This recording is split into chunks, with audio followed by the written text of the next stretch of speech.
এখানে আত্মার মুক্তি নিয়ে কথা বলা হয়েছে, যেটুকু উপনিষদে যেটুকু বলেছে চলেছে। ঠাকুর আত্মার একটা অর্গ্যানিক সাইডটা রামনারায়ণের মধ্যে ব্যাখ্যার মধ্যে আছে। অর্গ্যানিক একটা ন্যাচারাল আত্মাটাই বা আইটাই বা অস্তিত্বটাই কি, এটা বুঝে উঠতে পারে না।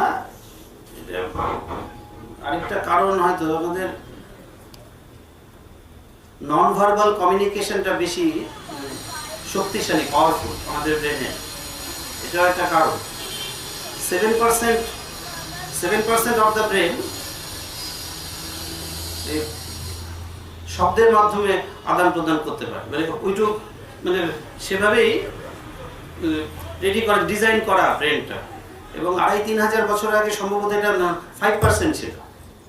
এখন এই গত 2-3,000 বছরের শব্দ এত রকম ভাষা এসে যাওয়াতে এখন বাকি 93% কিন্তু নন ভার্বাল কমিউনিকেশনের জন্য রেডি।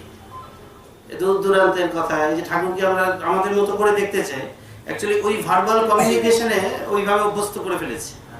তার বাইরে একটা 93%, 7 আর 93, তার নন ভার্বাল যারা ওই গ্ল্যান্ডস ফোটা মানে কি, তারা ওইভাবে আস্তে আস্তে অভ্যস্ত হয়ে ওঠে, ওইভাবে কমিউনিকেশনে তারা অনুভব করতে পারে ঠাকুরকে।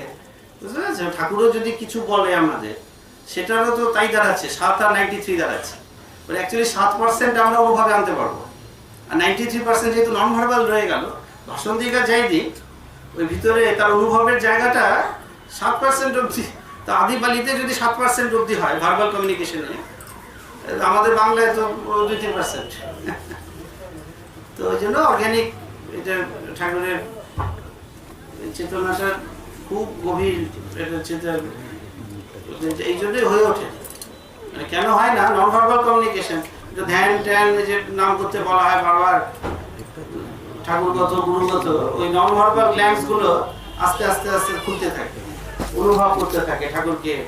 অনেকে যারা দেখতে পায়, ওই যেহেতু তাকে আলাদা করে ঠাকুর দেখা দিল না, ঠাকুর এখানেও, তাদের ওই গ্ল্যান্ডস গুলো আস্তে আস্তে নন ভার্বাল কমিউনিকেশনের জন্য আস্তে আস্তে জেগেছে, তারা অনুভব করতে পারছে, এগুলো পারছে। বুঝেছেন তো? এটা ঠাকুরের সব সময় এত বড় অপরচুনিটি, একটা সুযোগের একটা জায়গা।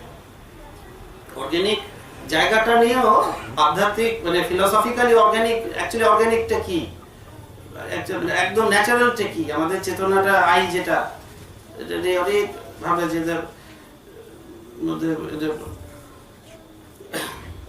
চেতনাটা ঠাকুর মানে আলটিমেটলি বলছেন যে বিশ্বের আলটিমেটলি আমার বলে কি থাকে, এই উইল ফোর্সটাই থাকে। আর উইল ফোর্সটা থাকলেও চেতনা থাকলে তাহলে উইল ফোর্সটা আসে। ঘুমের মধ্যে তো চেতনা, আমি সচেতন, স্বপ্ন দেখছি, সচেতন, কনসিয়াস সামহাউ, যে কোনো ফর্মই হোক, কিন্তু উইল ফোর্সটা এক্সিকিউট করতে পারছে, কমান্ডটা নেই। তার মানে কনসিয়াসনেসটা আগে, তারপর উইল ফোর্সটা আসবে।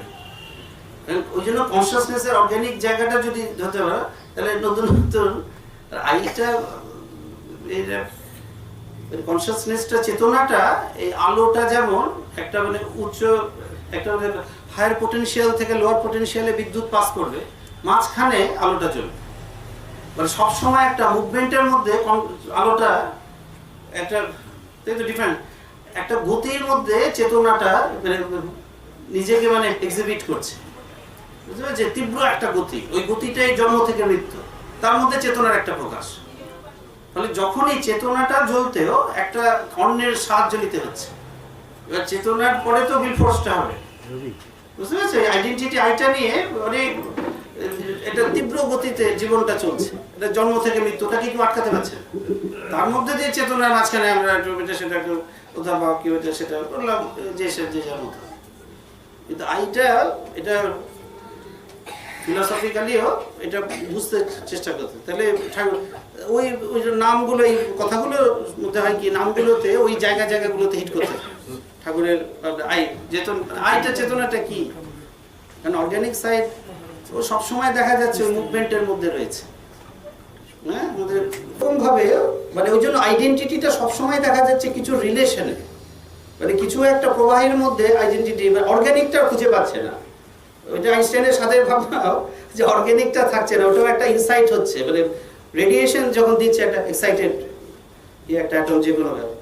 এবং আমাদের মানে বায়োলজির গিয়ে দিক থেকেও যদি দেখো, মানে অ্যানাটমিটা দেখো ব্রেনের, ওখানেও সহস্রার স্টেজ যেটা, সেটা হাইয়েস্ট একটা চেতনার স্টেজ। ওই স্টেজটাও যদি যারা রিচ করেছে, শিব ঠাকুর যারা আমাদের প্রাণের শিব ঠাকুর রিচ করেছেন, এখন সেখানেও দেখবে তুমি যদি ব্রেনের অ্যানাটমিটা লক্ষ্য করো যে অ্যাকচুয়ালি রেজাল্ট মানে ওরিয়েন্টেশনটা ওইভাবে দাঁড়াচ্ছে। টেম্পোরাল, অক্সিপিটাল, ফ্রন্টাল, আর এটা ওদের পাইরেটাল না ডাক্তারবাবুরা, কই পাইরেটাল। এবার মানে অক্সিপিটাল তো আই এর ব্যাপার স্যাপার, টেম্পোরাল মানে রাফলি মানে মানে ব্রেনের যে পার্টগুলো কানের। ফ্রন্টালটা যদি আজ্ঞাচক্র, এই জায়গাটা ফ্রন্টালের জায়গাটা আজ্ঞাচক্র, সেটাও ঠাকুর বলছে ঘটনাটা ঘটছে পিছনে, ঘটনাটা ঘটছে সামওয়্যার এলস, এখানে। এখন অর্গানিকটা সহস্রার হিসাবে যদি ধরা হয় না, এটা ন্যাচারাল, এই খুব সূক্ষ্ম অবস্থায় এই আইডেন্টিটিটা ন্যাচারাল। এখন তার রিফ্লেকশনে সেটাকে যদি আমাদের এখানকার মানে অ্যানাটমি অফ এতে নিয়ে আসো, তুমি ট্রান্সলেট করো ব্রেনের হিসাবে, সেখানেও কিন্তু মানে খুব দ্রুত গতিতে আদান প্রদানের মধ্য দিয়ে সহস্রার জায়গাটা রিচ করে। কর্পাস ক্যালোসাম, মাঝখানে যে ফাইবারসগুলো তারা এত স্পিডিলি এক্সচেঞ্জ করছে, মানে দুটো লোবের মধ্যে এত স্পিডিলি, তো সহস্রারের যে আলোক বা যাই কিছু যারা দেখো, সেখানে একটা মানে ইম্পর্টেন্ট রোল প্লে করছে তারা। ফলে ওটাও খুব অর্গ্যানিক বলা যাচ্ছে না, মানে আমার অর্গ্যানিক বলতে বুঝতে পারছি এইটা থাকবে আর চেতনার দিকটা। কিন্তু আশ্চর্যভাবে যেটা মানে ঠাকুরের নামের মধ্যে এই ব্যাখ্যাগুলো ঘুরে ঘুরে ঘুরে ঘুরে আসে। নামের মধ্যে ঘুরে ফিরে যখন নামের তুমি খুব গভীরভাবে যারা নাম করছে, নামের মধ্যে ব্যাখ্যাগুলো সুন্দর সুন্দর, এক অদ্ভুত অদ্ভুত কথা আছে নামের ব্যাখ্যা করতে আগে পরে। ইয়ানান্তি সম্ভাব সত্যাঙ্গ তোমার আমি দাম ইয়াদামি, এটা মানে কখনোই ঠাকুর সবসময় নিউট্রালিটিটা মেনটেন রাখছে, নিউট্রাল জায়গাটা। আমি চূড়ান্ত পেয়ে গিয়েও ঈশ্বর আছে বলছি না, আবার না পাওয়ার মধ্যে নাইটা থাকছে না।